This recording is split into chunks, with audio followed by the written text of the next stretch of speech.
Chapter 11 of the Sun and Moon and the Hiding of Valinor. It is told that after the flight of Melkor the Valar sat long unmoved upon their thrones in the Ring of Doom, but they were not idle, as Fëanor declared in the folly of his heart. For the Valar may work many things with thought rather than with hands, and without voices and silence they may hold counsel one with another. Thus they held vigil in the night of Valinor, and their thought passed back beyond Ea and forth to the end. Yet neither power nor wisdom assuaged their grief, and the knowing of evil in the hour of its being. And they mourned not more for the death of the trees than for the marring of Fëanor, of the works of Melkor one of the most evil. For Fëanor was made the mightiest in all parts of body and mind, in valor, in endurance, in beauty, in understanding, in skill, in strength and in subtlety alike, of all the children of Iluvatar, and a bright flame was in him. The works of wonder for the glory of Arda that he might otherwise have wrought only Manwë might in some measure conceive.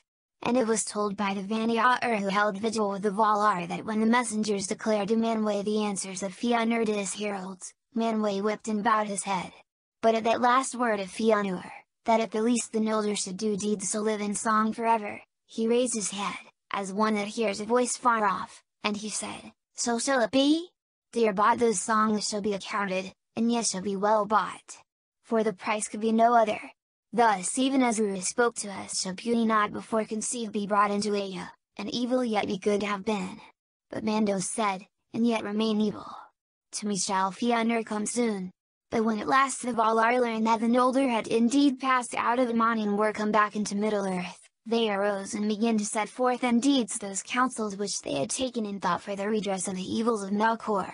Then Manwë bade Yavanna and Nianna to put forth all their powers of growth and healing, and they put forth all their powers upon the trees.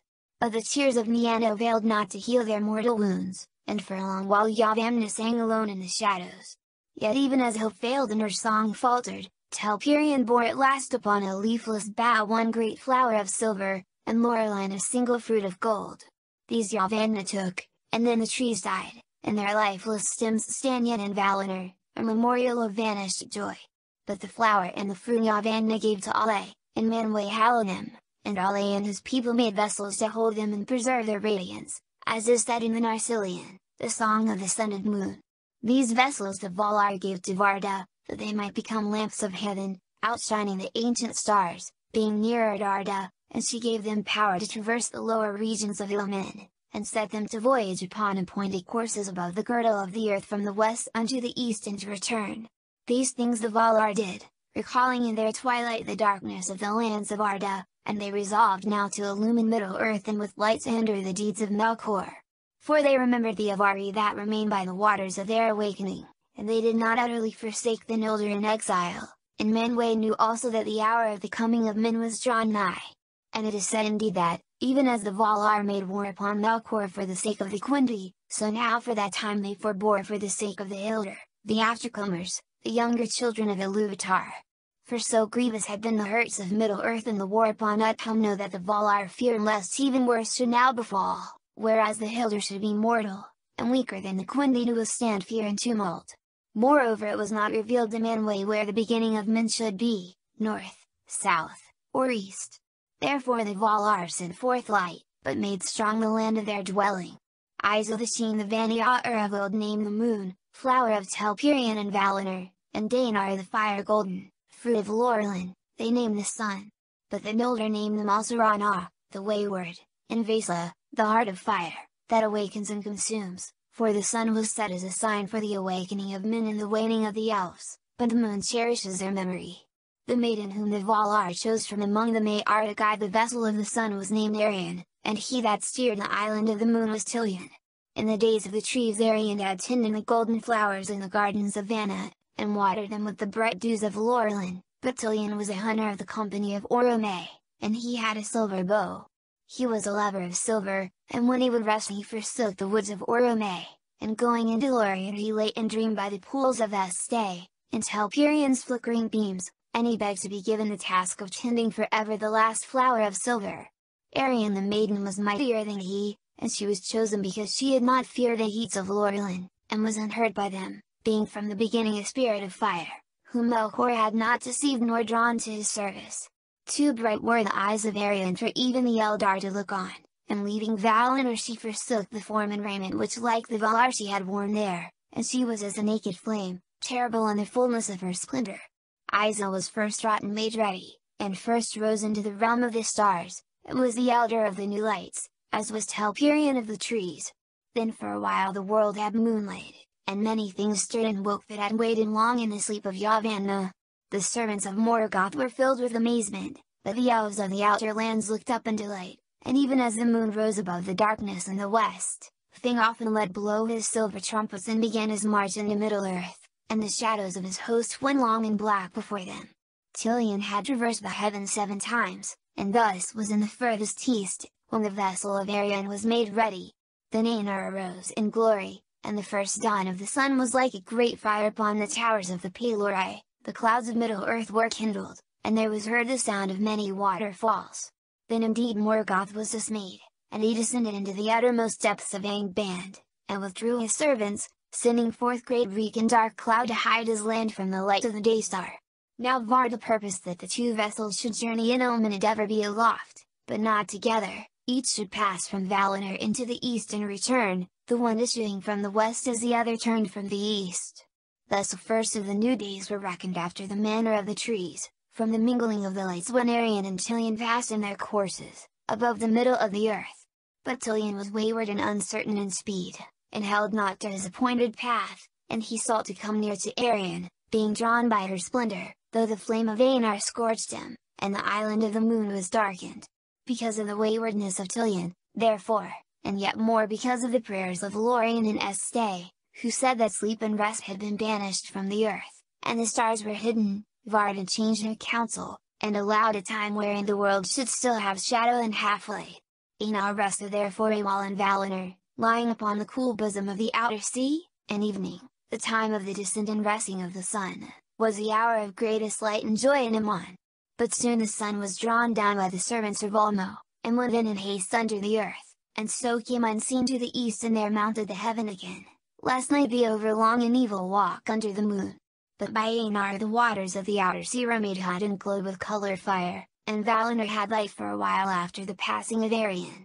Yet as she journeyed under the earth and drew towards the east the glow faded and Valinor was dim, and the Valar mourned then most for the death of Lorelin. At dawn the shadows of the mountains of Dipfins lay heavy on the blessed realm. Varda commanded the moon to journey in like manner, and passing under earth to arise in the east, but only after the sun had descended from heaven. But Tilion went with uncertain pace, as yet he goes, and was still drawn towards Arion, as he shall ever be, so that often both may be seen above the earth together, or at times it will chance that he comes so nigh that a shadow cuts off her brightness and there is a darkness amid the day. Therefore by the coming and going of Aenir the Valar reckoned the days thereafter until the change of the world.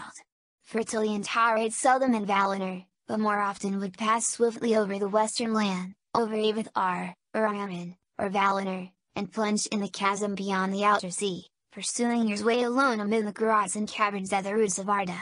There he would often wander long, and late would return. So therefore, after the long night, the light of Valinor was greater and fairer than upon Middle-earth, for the sun rested there, and the lights of heaven drew nearer to earth in that region. But neither the sun nor the moon can recall the light that was of old, that came from the trees before they were touched by the poison of Ungoliant. That light lives now in the Silmarils alone. But Morgoth hated the new lights, and was for a while confounded by this unlooked-for stroke of the Valar. Then he assailed Tilion, sending spirits of shadow against him, and there was strife in Ilmen beneath the paths of the stars, but Tilion was victorious. And Arion Morgoth feared with a great fear, but dared not come nigh her, having indeed no longer the power, for as he grew in malice, and sent forth from himself the evil that he conceived in lies and creatures of wickedness, his mind passed into them and was dispersed, and he himself became ever more bound to the earth. Unwilling to issue from his dark strongholds, with shadows he hid himself and his servants from Arion, the glance of whose eyes they could not long endure, and the lands near his dwelling were shrouded in fumes and great clouds. But seeing the assault upon Tilion the Valar were in doubt, fearing what the malice and cunning of Morgoth might yet contrive against them. Being unwilling to make war upon him in Middle-earth, they remembered none the less the ruin of Almarin, and they resolved that the like should not befall Valinor. Therefore at that time they fortified their land anew, and they raised up the mountain walls of the Pale sheer and dreadful heights, east, north, and south. Their outer sides were dark and smooth, without foothold or ledge, and they fell in great precipices with faces hard as glass, and rose up to towers with crowns of white ice. A sleepless watch was set upon them, and no pass led through them, save only at the Calasria, but that pass of Valar did not close, because of the Eldar that were faithful, and in the city of Tirion upon the green hill Finarfin yet ruled the remnant of the Noldor in the deep cleft of the mountains. For all those of elven race, even the Vanyar and Ingwe their lord, must breathe at times the outer air and the wind that comes over the sea from the lands of their birth, and the Valar would not sunder the Teleri wholly from their kin. But in the Calasria they set strong towers and many sentinels, and at its issue upon the plains of Valmar a host was encamped, so that neither bird nor beast nor elf nor man, nor any creature beside that dwelled in Middle-earth, could pass that leaguer. And in that time also, which songs call Nirnta Valinorva, the hiding of Valinor, the enchanted isles were set, and all the seas about them were filled with shadows and bewilderment. And these isles were strung as a net in the shadowy seas from the north to the south, before Tall Liracy, the lonely isle, is reached by one sailing west. Hardly might any vessel pass between them, for in the dangerous sounds the waves sighed forever upon dark rocks shrouded in mist. And in the twilight a great weariness came upon mariners and a loathing of the sea, but all that ever set foot upon the islands were there entrapped, and slept until the change of the world. Thus it was that Ismandus foretold to them in Aram and the blessed realm was shut against Noldor, and of the many messengers that in after days sailed into the west none came ever to Valinor, save one only, the mightiest mariner of song,